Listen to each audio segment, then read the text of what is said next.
And what do you do? Just sit on the couch with your feet up and your head on the pillow. You're looking at the ceiling while some guys just sitting there listening to your problems. I'm not going to say that this is what all churches think, but I know that this is a very popular opinion of what therapy is, mostly because this is what we see on TV and this is what we see in movies. Britt, Yeah. give us a uh, kind of a idea of what people are really going to get in therapy. So there are couches and we are sitting and talking. So that part.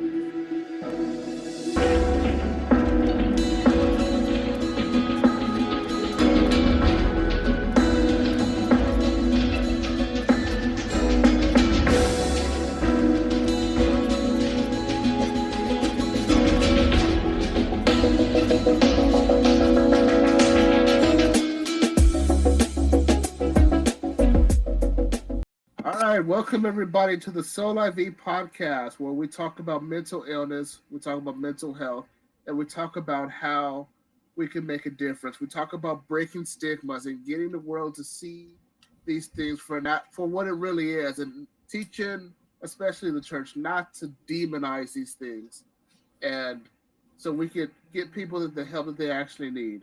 Today we have my colleague and personal friend, Dr. Britt, with us today. Hi, Dr. Britt. Tell us a little bit about yourself. Hi, Ryan. How are you? I am doing well. How have you been? It's been quite some time since I worked with you. How are things on the street? Things are wild, as you know, when you're out here in these streets, but everything is good, going well. Awesome, awesome. So you are a doctor. What kind of doctor are you? Let's talk about that. So I have recently graduated with my PsyD in clinical psychology. So as of now, Well, I'm a doctor of clinical psychology. a doctor of clinical psychology, and that's a PsyD, right? A PsyD, it's community based instead of the research side. So I'm out in Yeah. the streets all day. That's where I want to be. Nice, very cool. What schooling for that look like? Well, I went through undergrad, of course, and I then went into my master's program in forensic psychology. And then after that, then I went to my doctorate program, it's about like a 4 year program. 4 year program. Okay, okay. Going into it, if there's young people out there who are curious, as we'll get into what a psychologist actually does, but if there's young people out there who are curious and want to actually go, they're thinking about going to school for psychology. What type of people would you say would do well in this field, or and especially in the schooling, versus people who should stay away from it? They are going to have to be resilient and up for a challenge. It is the hardest thing I have ever done. Um, Times get tough. It's a ton of work, lots of writing. If you don't like writing, this is not the field for you. Um, but you have to be willing to stick it through. It is a long journey. It costs a lot of money. So you have to be willing to invest in yourself, invest your time, making sure you have a strong support system, so when things get tough, someone's there to keep you moving, have your back, and, you know, willing to work with all types of people.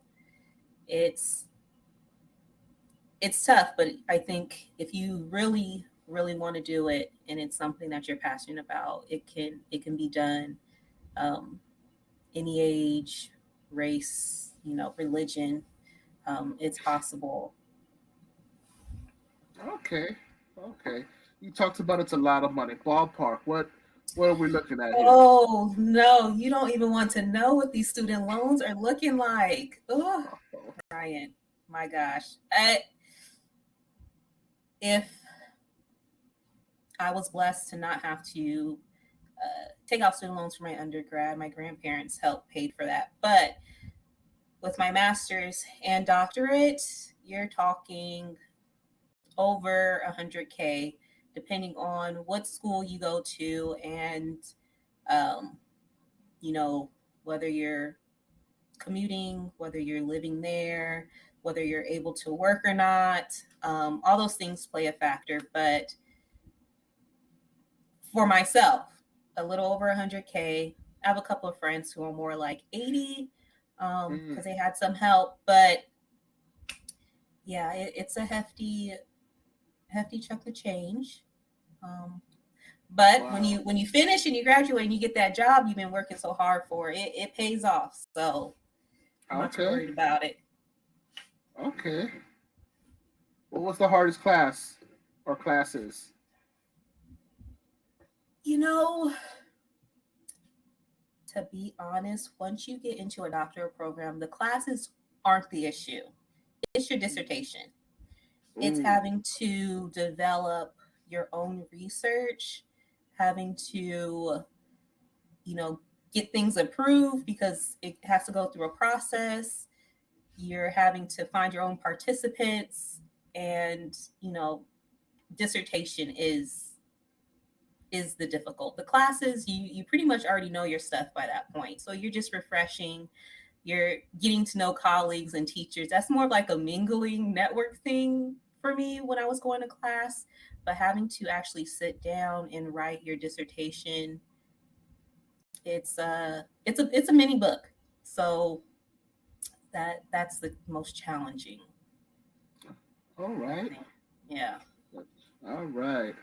Well, hopefully prospects out there don't get discouraged. They see Britt who came up and did it, and she gave you guys some good advice here. So, Britt, what made you want to get into this field?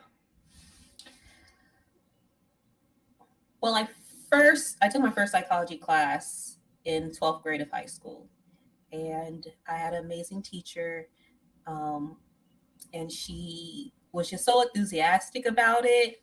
It really got me thinking, is this something I can do long term? And when I got into my undergrad and started taking some psychology classes, and I realized, oh, I can do this. I enjoy this. Um, I am the first one. I'm the oldest of 5 kids. So I'm coming home thinking I know everything. And I'm talking about, all these psychology courses I'm taking and, just discussing with my family, and realized that's not something Black families talk about. So at that Mm, point, my thought was, I want to be someone who can go out into the Black community and talk about mental health openly. I want to be someone that, another Black family can look at and say, she looks like us and she's open to talking about it. So then let's discuss. Let's kind of get away from that taboo like feel that goes on in the Black house, and just be more open and honest about our emotions and feelings and struggles, and let's fix the problem before it becomes something that's too far gone. come on now, talk to him. Talk to him. That is actually really big. I mean, you talked about that's just not something the Black community talks about, and it's true. It's true, at least from my experience. I mean, you talked about your experience. From my experience, yeah, when I first started talking about uh, going to school to be a psychiatric technician, no, no. I mean, way before that, as a teenager growing up, Black men, we're not taught to express our emotions. Like Right. all the music we listen to, all the influence we have, it's all about being tough and being hard. We're not taught to express our emotions, to talk about what's bothering us. You get called all types of B words and all types of things that I can't say because this is a family podcast. But Yeah. yeah, so that's really big that you wanted to be that voice in this community of people that uh, by their very culture, it's not something that they're even comfortable talking about, let alone open to um, saying that. But because you grew up in that, you know exactly, or you're better equipped for talking to that community? I like to think so. I It's not something that's in the culture for us. Um, but I also feel like it's because we don't trust outsiders. So no one's going to therapy, no one's going to see a psychiatrist, and it's mostly because they don't look like us. So my thought was if I look like them, they would be at least more open to trying it out. At least be more open to giving it a shot just from the look. Okay, I see that. And so, what's been your experience so far with the Black community? It Those are my people and I love them dearly. Here we go. Ooh, but they be making it hard. And I completely understand. I am one and I get it. But it's not easy. And this is generations of trauma, hardships, distrust of society, the government, medicine, all these things, right? So I'm not going to be able to fix all of this by myself, sitting with one Black person. Um, but it's hard. And I know my purpose and the reason why I'm doing it. So I just keep pushing. I'm not going to reach everyone the first time. So I just keep coming back. I'm, relentless. I'm determined. I am, ready to put my foot on everybody's neck if they need it. And I'm still going. I'm coming for them, and I'm here to help. So I'm here to support, and I'm always there when they finally do come around. It's still an open door. That's right. I, there's a lot of truth in what you say. It's about they don't trust people that don't look like them. I have seen, at least in my hospital, um, people that come in off the street. Some of them who are not gone off the drugs or anything, more likely to listen to a Black nurse than a nurse of any other race. Doesn't make it easier because yeah, they look like you, but then they realize that we don't talk like that. Oh no, you don't talk like me. Mm-hmm. You talk white. I hear that Mm-hmm. so much. You talk Yeah, like you white. Like what do white people talk like? yeah. I'm just talking, but okay. But yeah, yeah. There are a set of challenges I've learned with just every culture that and Black people's no exception, but just every culture presents its own set of challenges that at least I know that I was taught it in school how certain things within the culture that you have to be mindful of, and I'm sure you were taught that too. Certain culture aspects of things you got to be mindful for. But good on you that despite the difficulty and the challenges that a certain culture brings you, you're just gonna keep pushing. You're not gonna give up on them. You're gonna keep trying because we need it. We need I mean, people like you out there. we need it, and it's going to benefit everybody. We all got to get healthy within ourselves as a community. So if I can help in any way I can, I'm rooting for all of us to be our best self. So I'm with it. I'm ready, you know, to go the long haul with whoever is willing. All right, awesome. So switching gears just a little bit, we talked about the culture. Um, how do you feel? What are your views on Christianity? Are you a practicing Christian, or are you doing something else? I am not a practicing Christian. I grew up Christian. I was baptized. I went to church, every Sunday when I was little.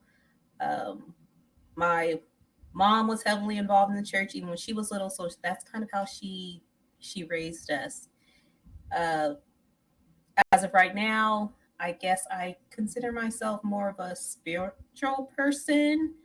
Um, I have not had the best experiences, I guess, within the church, mostly surrounding, I don't know, judgment or not feeling heard. So I, as of right now, don't actively go to a specific church, but I do believe in God. I believe in prayer. I believe in, asking for forgiveness. And, you know, I feel like I am blessed and thankful for everything that I have. So uh, I guess I'm kind of in the middle right now at this stage in my life. Not sure where it will go in the future, but so right now, not practicing, but a believer. If that answers your question, Ryan. Yeah, yeah, that's a very fair answer. I I am just a little curious. I have a short question. You can answer it as short as you want or go into much detail as you want. It sounds like there was a lot of hurt. If there was some disappointment that you had.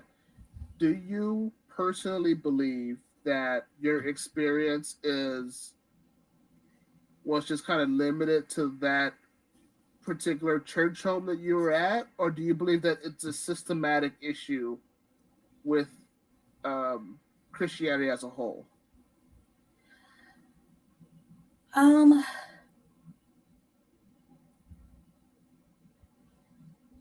that's a tough question because I haven't been to churches, so I'm not sure how every church works. But for myself, it definitely was a feeling, not saying that it was ever verbally told to me or expressed outwardly, but it was a feeling I got when I walked inside.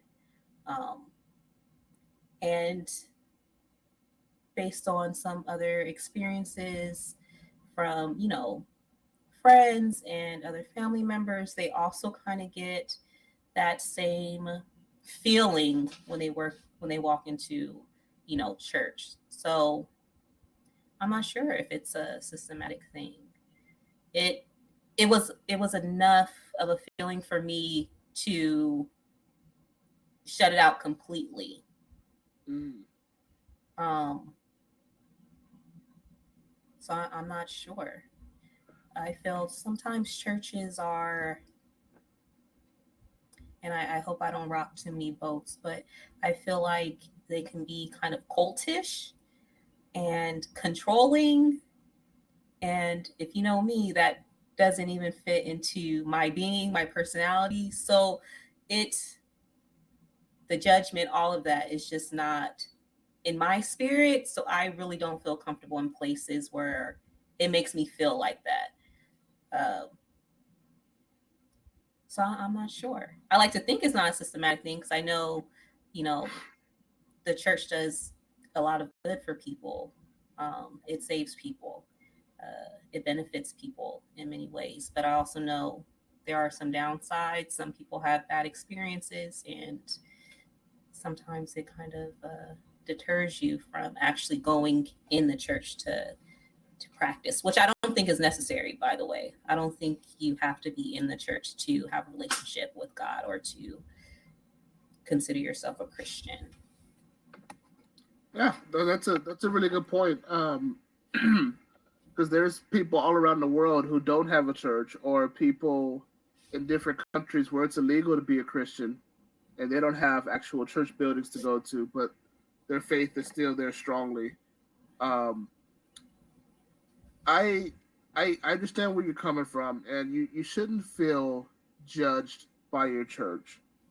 Um, you shouldn't feel like if you're walking into a place and you just feel like you don't belong there, that's kind of an issue.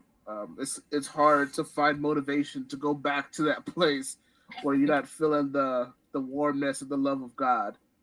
Um, so I can understand where you're coming from when a lot of times when I'm in church, and it depends. So this, like the issue I'm about to bring up, I would say it's not necessarily systematic, but it's based on different beliefs of different denominations or maybe just people's backgrounds. But when I bring up like mental health, there's usually two schools of thoughts. Um, when we talk about mental health, it's either demonized, where it's all demons and spirits, and if you've got schizophrenia, it's because you got a demon in you and you need that thing cast out. Or there's some people that are more open to the idea of it actually being an illness of the brain. Mhm. But there's some people that take everything to extremes. Every time you have a cold or the flu or somebody, you get a flat tire, it's because of demons and spirits and the enemy's trying to destroy you and all this stuff. So there's people that take things to extremes. And then there's a lot of people that don't know. They just tend to listen to whatever their pastors tell them without doing their own due diligence, without doing, the Bible talks about how the Bereans, when Paul was preaching to them, they didn't just take his word, they didn't just take it as gospel. They actually researched it and made sure that what he said lined up with the Bible. Mhm. So when I talk about things like that, people, they have this visual image of what somebody with mental illness looks like. Um, it looks like the guy with no shoes on walking down the street yelling, talking to nobody, yelling at nobody, walking out in the street. Or there's some people, there was somebody not too long ago, not too far from the last church I went to. She was bathing herself, Mm. um, uh, in the middle, not the middle of the street, but in plain view for everybody to see. Um, there's a lot of pictures that people get into their head of what mental illness looks like. You think of all these theatrical Hollywood movies of it, and you think of a whole bunch of like terrible, terrible things. But Britt, from your experience inside the home when somebody's struggling with mental illness, what does it actually look like? What type of things are we seeing inside the home? Right? It can look like the man on the street in the home as well. He can be having a mental breakdown. He can be screaming, hitting walls, right? Walking around naked. All those things can happen inside the home. But I think people forget it can also be silent. It doesn't always present itself so outwardly as in someone talking to themselves or someone running in the middle of the street. It can be someone who is just isolating for days, sitting in the bed, not showering, not eating, you know, not watching TV, you know, not going to work, not just taking care of their basic needs. That can also be someone struggling with a mental illness. It can be someone who is struggling with a mental illness and also using drugs. So they could have, started using alcohol or marijuana or meth or fentanyl to kind of help mask or cope with these mental health symptoms that have maybe come out of nowhere or have increased recently.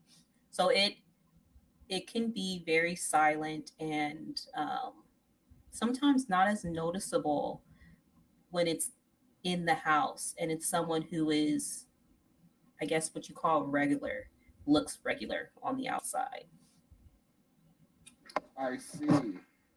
I see. So you dropped a whole lot on us just now. How, yeah, it could look like that deranged person that you see in your head, but it could also look like somebody you see every day. Yes. And you don't know, the observer, don't realize that they're struggling with something internally. They're struggling with something until till they're way down into their symptoms sometimes. They're Yes. way down into it and you don't even realize something's wrong. What oh,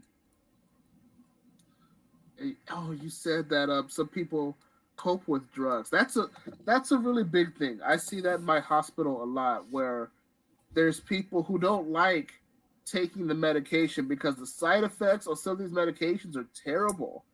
Haldol, one of the medications for psychosis and hearing voices and all types of perceptions that aren't there. One of the side effects of Haldol is called tardive dyskinesia, and Mm-hmm. that's when they get movements, uncontrollable movements, and that they're aware of, like they're sticking their tongue out or they're doing these weird things or their eyes are doing that right there. It's uncontrollable, and those symptoms can persist even after they stop taking the medication. Yeah. So people make the conscious decision, like, okay, I don't want to take that. Maybe maybe this crack pipe is going to help me, or maybe this meth is going to work. And I mean, I would imagine do they, it from your experience, do they see some results from that? And that's why they continue to use it. Um, it depends. I first off would never advise any of my clients to use any kind of drugs to help with a mental illness. It may work for a short period of time, um, but it always gets out of control and increases those symptoms. At some point, it never ends well. That is not the right way to treat your mental illness. Uh, I know a lot of the side effects from medications that do help manage symptoms have are crazy. The TD is insane and it's very uncomfortable, especially for someone who is trying to just live a regular life. Imagine going to work and having twitches or rapid eye blinking or any of those things, and you're just trying to live a life and not show that you're trying to cope with something that's very personal. um, so I understand the meds don't always work out the best, but drugs and alcohol are not the right way to go. uh, Always consult a psychiatrist and figure out that med regimen. Sometimes it just takes a little while to get the right dosage, the right combination of meds, for it to actually work. So I stick with the meds and lay off the drugs and alcohol for sure. It never ends well. Amen to that. Amen. So you're saying as a doctor, you've never seen a case where fentanyl or PCP or methamphetamines has actually worked to treat mental illnesses. Correct. I have never seen a case where someone is using drugs and it has helped in any part of their life: mental health, relationships, employment, uh, friendships, romance, relationships, children. None of it. It always falls to pieces, even if in the beginning it seems like it's working.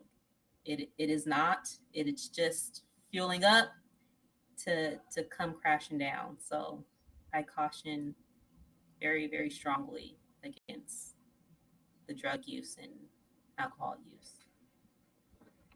All right, you guys heard it here. You heard it from the doctor herself. So, um, for a lot of people that know me, I am an advocate for medication. I know there's a lot of people out there, especially Christians, who don't believe in taking medication long term. One, because people believe that uh, you should be trusting in God for your healing. Um, and there's a lot of reasons. Some people just don't like taking medications a lot. The side effects, they don't want to forget. And there's a whole lot of reasons. Whatever your reason is, I get it. But one thing that I need to continue to remind people that there is just this stigma about medication out there that needs to be broken. The truth needs to be told is no doctor, if any doctor has ever told you that this medication will cure this condition, it's not accurate. So for people to say, oh, I took my antidepressant medication, but I'm still depressed. The medication, what I was taught and what I try to educate people on, medication brings your mind into a state so that other forms of treatment can be effective. So, Yes. Britt, talk to us about those other forms of treatment. What type of treatment would you help somebody who, as you were saying, that sit in the bed, they don't they haven't showered, they're not doing the things that they used to like doing, like watching TV or Mhm. going out with friends or talking to family. They're missing work, and they become very distant. Or the person on the other end of it who's just extreme, chatty a lot, talks a lot, can't seem to keep still. They're spending all their money. They're doing other. What kind of treatments would you be recommending? What you actually use to help people? Yeah. So I agree with you that medication is not the end all be all. It is in addition to whatever treatment is for the client, for yourself. So for someone, let's just say the person that we all think about when we think of someone with a mental illness, the guy on Skid Row who's pushing the shopping cart with all those bags and valuables and talking to himself. He may be barefoot, what have you. He would benefit from a FSP, a full service program. So that is a program where he can go to daily. They have therapeutic groups, they have individual therapy, they may provide family or couples therapy, they will discuss substance abuse. They should have nurses or doctors also at the site to provide that medication and medication education to the client if needed. So he may benefit from that kind of program. They also have programs where he can go and live if he is to that extent of severity, where they have all those things, but he can stay there. He would have a place to stay, and it's more of a 24-hour care. Treatment for someone who is more like inside your home, who may be struggling with more symptoms of depression or anxiety, that would look like isolation, not going to work, not taking care of themselves. They may benefit from just simple therapy um, that can be going a couple of times a week and just really trying to figure out the deep rooted cause of the mental illness. What's the feeling behind those symptoms? And still getting that education on the importance of being medication compliant, but also realizing you have to put in work as well. You have to put in the work to fix your own mindset and make changes in your own life. So it comes in as a group of things.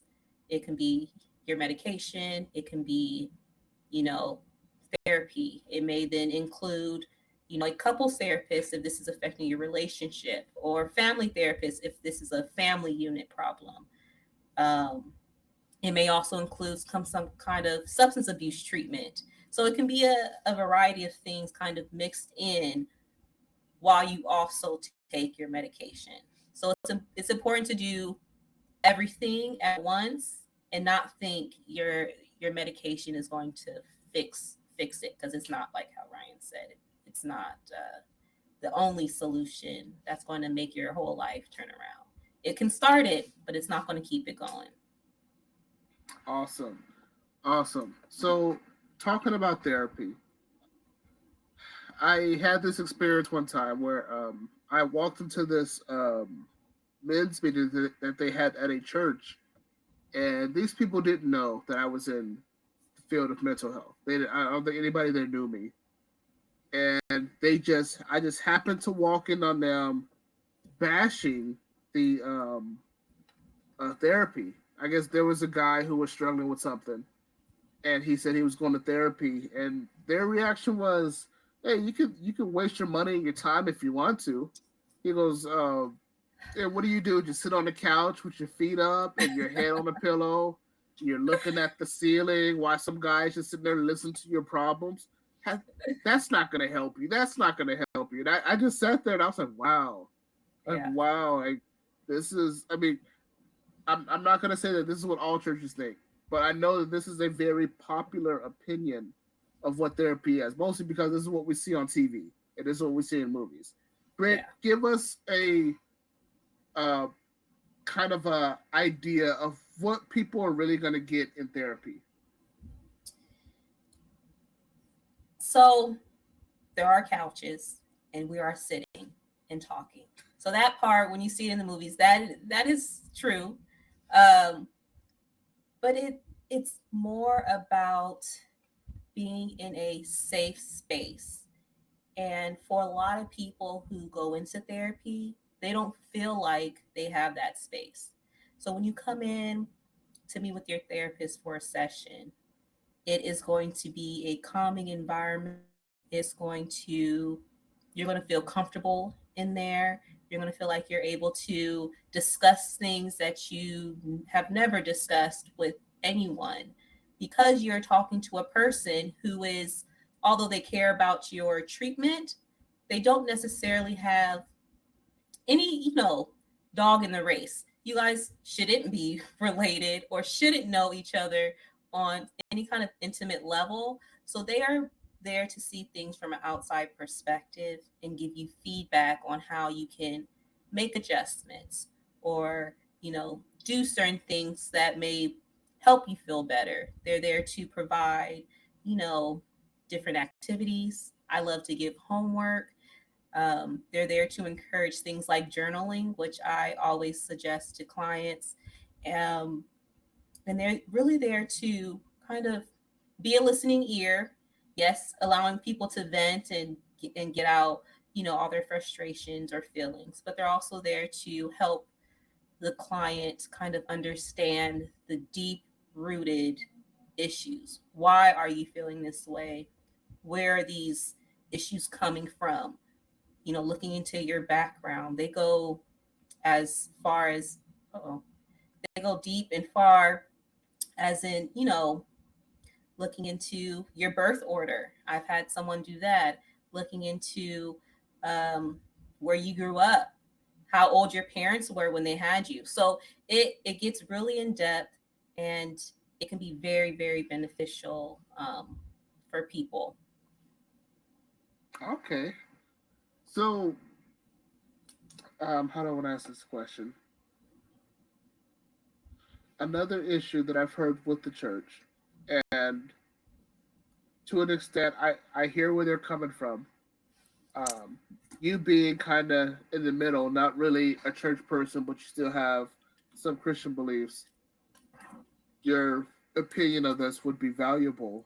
I've heard um, a lot of people say their issue with counseling and therapy is that because the counselor or therapist isn't a Christian, they may suggest you do things that go against the Bible to get your healing. And I could kind of see where they're coming from when, like, if the therapist isn't telling you to pray and if the therapist isn't telling you to trust in God, I think that's the extent because even in Christian therapy, they're going to tell you to do things that a regular therapist would tell you, or a non-Christian therapist would tell you, I should say. Right. Um, has is that kind of, do you kind of share that same opinion that a therapist will teach a person or will kind of instill tools that are non-Christian or non-biblical? I think it depends. So when I'm talking to anyone about getting to therapy, I always say shop for your therapist. There are tons of platforms, different websites, insurance um, gives you a lot of options on ways to pick a therapist. So you can definitely pick a therapist that, you know, advertise themselves as Christian based. And those kind of therapists will kind of give you more of that, prayer and, looking to God in those kind of fields. But they will still give you, therapeutic advice and prompts, just as a non-Christian therapist would. I get why some Christians may feel that way. It's all about just picking the right therapist. Um, Also, if you pick just a non-Christian therapist, during your first couple of interactions together, it's going to be a lot about how do you currently cope. So if you guys are talking about how you're coping and things that you find are useful to help manage your symptoms, and that one is prayer, then that can be worked into kind of your treatment program. Like I said, therapists, you know, are kind of looking from an outsider's perspective, and a lot of us provide therapy that we think best fits the client. So if I have a client that I know is really religious and talks about prayer and how that helps them get through difficult times, although I might not necessarily consider myself an active Christian, I will allow them to talk about what prayer did they say this morning to help them get out of bed. That's fine. That's not a problem. I would allow them to, pray at the beginning or end of the session if that is something that they need to make them feel more comfortable. So we tailor things that helps the client. At the end of the day, that's what we're here to do. We take our own beliefs out of it, and if the client needs a little bit of Christian talk, I mean, for myself, I have no problem with it. And a lot of my other therapist friends, colleagues, you know, you go with whatever the client is leading with at that time. Okay. Good stuff. Good stuff. Um, what type of people get better and what type of people don't get better from therapy? Oh, that's a good question.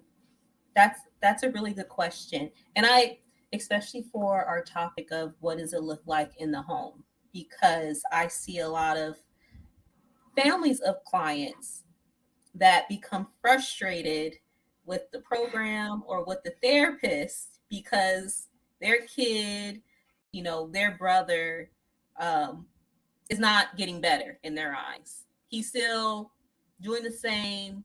The symptoms are the same or getting worse.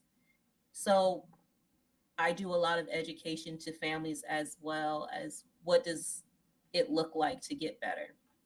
And the first thing I say is treatment is not a linear process. It's not a straight upward uh, hill. That's just not how it works. There's going to be up and downs, twists and turns. There's going to be points of where the client may be doing great, and then all of a sudden relapses, and we're kind of back to square one. Um, so I like to clarify that just because they're in treatment doesn't mean they'll be better in 6 months, a year, 2 years, 5 years. It just, you can't put a timeline on things, or you can't determine which way treatment's going to go. So that's the first thing. Secondly, I like to ask, well, does your family member want to be in treatment? Do you want to be in treatment? I have personally experienced the most success with clients when the client wants to be there. The client is willing to put in the work. The client shows up every day on time, trying their best to present their best, even if they're going through a hard time. They're coming, they're making the effort, they're doing the homework, they're journaling, they're being open and honest and just willing to learn about themselves and how they ended up in the situation that they're in to need to see somebody like me. So that's where you see success, when the person really wants it. I always tell families, you can't force anybody to get into treatment and think this is going to fix them. It never works out. It may start off great, but the motivation has to be there from the beginning to be able to go through those ups, downs, twists, and turns that I was talking about. If you're not motivated internally to go through those things, it's kind of hard to to stay with it when it gets hard. So the person really has to want it, want to be in it, motivated from the beginning, whether it's going well or whether they've, relapse, they still have to want it in their hearts, in their souls, in their being to get on track, whatever track that they want to be on. Yes, yes, good stuff. What, in my experience, the type of people that don't do well are the people that don't want to make lifestyle changes. Like they Yes. don't want to take the medications, or they don't want to change the issues at home that are causing um, some of their mental illnesses. They Mm-hmm. don't want to get out of the toxic relationship. They don't Yeah. want to get away from the people that every time they come in, it's because of this person did this and triggered them, but they don't want to get away from that person because they Right. love them or because of whatever reason. Um, yeah, that's the biggest thing that I've seen are just people they just expect for the pill and whatever you say to them in therapy to magically change their life. They don't want to put in the effort to make the necessary changes that need to be made. That's just been my experience. Yeah, I totally agree. Also, Ryan, another thing that I think is not it's not a deal breaker because I've seen it people be successful without it, but having some kind of support system. So whether that's your spouse, whether that's family, whether that's friends, but having people to one hold you accountable and not enable you, and two just to be there when things do get rough, when it gets hard, you do need, a place where you can go and you might have to cry it out a little bit, and that's okay. You can sit in your feelings on that. So you want someone to be there to comfort you, but you also want someone to say, okay, let's pick it back up. You're done crying. Let's get back on track and help you, stay on the right mindset too. So having support, family, friends, spouse, all those things are also really important and can just be, that extra little step needed to keep that person going to help them succeed in their treatment. Also, yeah, very important having your team behind you. That's so important. So on that note, what does in a successful client, what does recovery look like? So I'm going to say again, and I don't want people to get discouraged, but recovery is not linear. People go through programs and go through and have been, let's just say, symptom free, managed. Symptoms are managed. They're working. They might have graduated from college by this point. They might have started a family, and um, someone passes away. Their parent passes away, and there it is. Sets off depression, anxiety, guilt, fear. All those things come rushing back. So success does not always mean happy and upbeat and friendly all the time. When I see successful clients, after working with them for a year or two, it's the people who keep going even when times get hard. They remain motivated years past treatment. When they're back at home living their regular life, they're still committed to taking their meds on time as prescribed. They're still committed to staying away from the drugs and alcohol that we talked about earlier. They're still committed to talking to their sponsor if they have one. They're committed to seeing their therapist, you know, weekly or bi-weekly or monthly, but they continue with incorporating this treatment into their daily lives. And when times get hard, they they get right back on it. So success for me is not always being at their best, but even when they fall down, they get back up and keep it going. They make their way back. Good, good. That's really in line with what I was gonna say. For me, success in a client, it doesn't look like a full recovery. It doesn't necessarily look like somebody who was on the street corner pushing the basket, yelling at random people, to now they're in a suit and tie working at a blue collar job or something like that, white collar job. For me, success looks like somebody who they were given the tools to succeed. And like you said, when the unexpected happens, when something terrible happens, one, they know who to go to so that they don't sink and drown and go back to that low place again.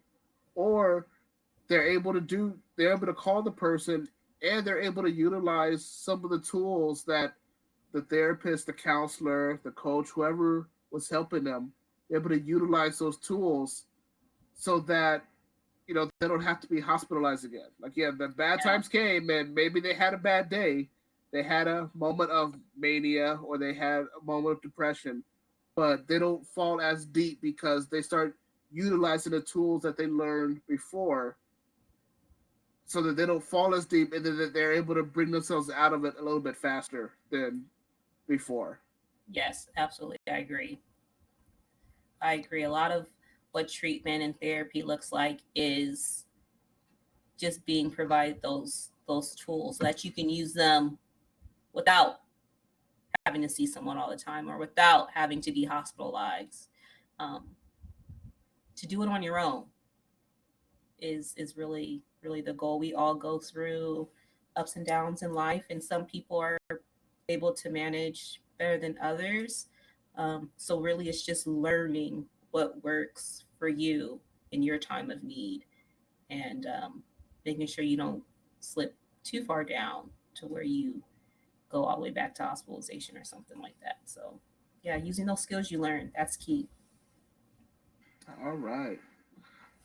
So let's change gears a little bit. We're coming up on our time. Two quick questions. Um, what In what ways have you seen the church actually uh, been an aid in the mental health field? Hmm. And what are some things that the church could do to be more effective? Hmm. So I'm going to start with the bad stuff so we can end on a good note.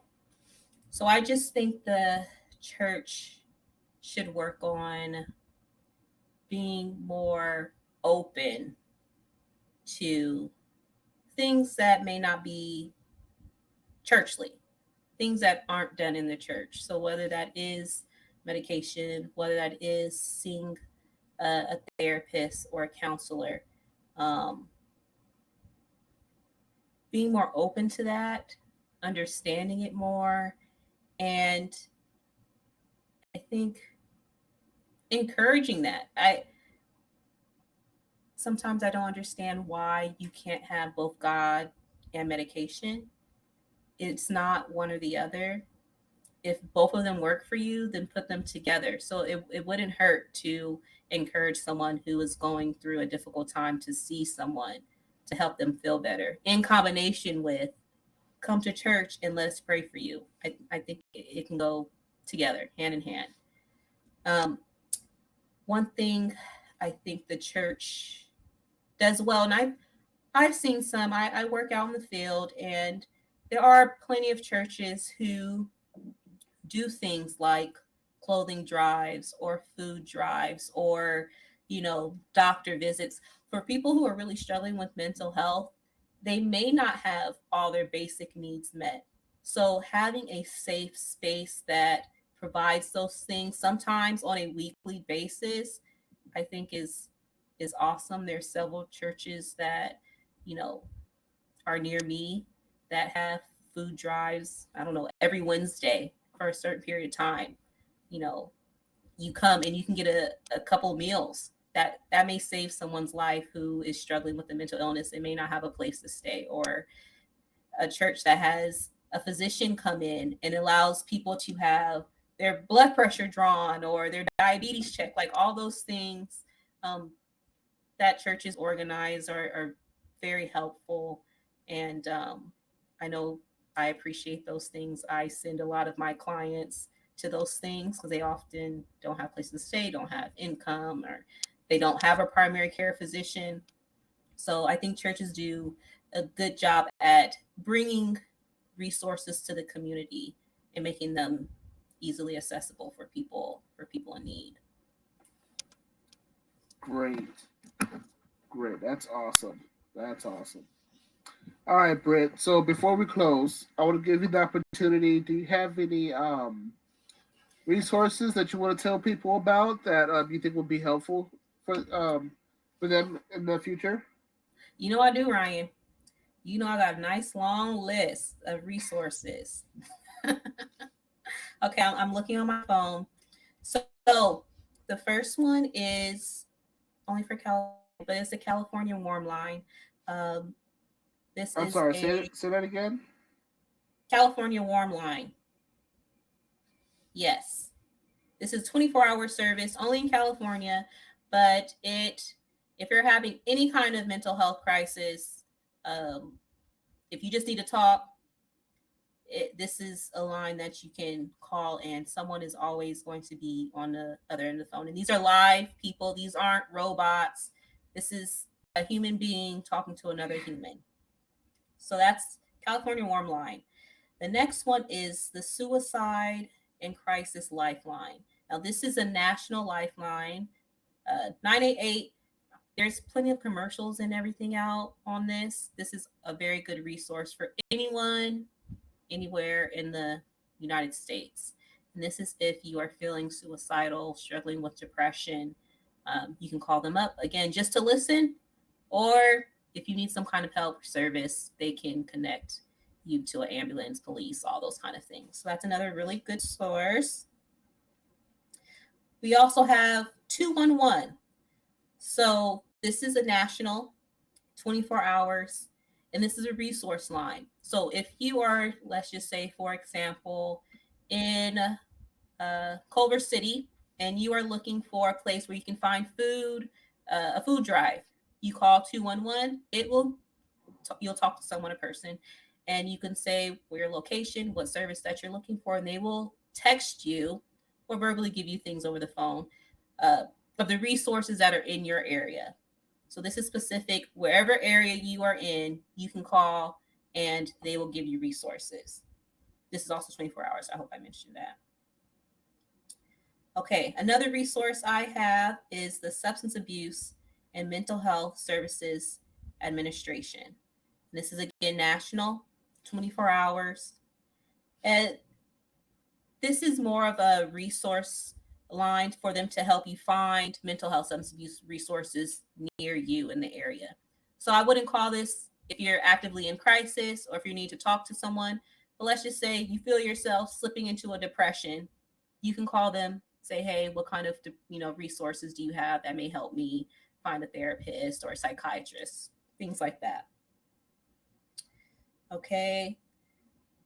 We also have D.D. Hirsch, and this is in Los Angeles County, Orange County, and Riverside County. They have offices. But this is what I mentioned before, FSP, full service program. So they have different locations in different counties where you can go and get all these services in one spot.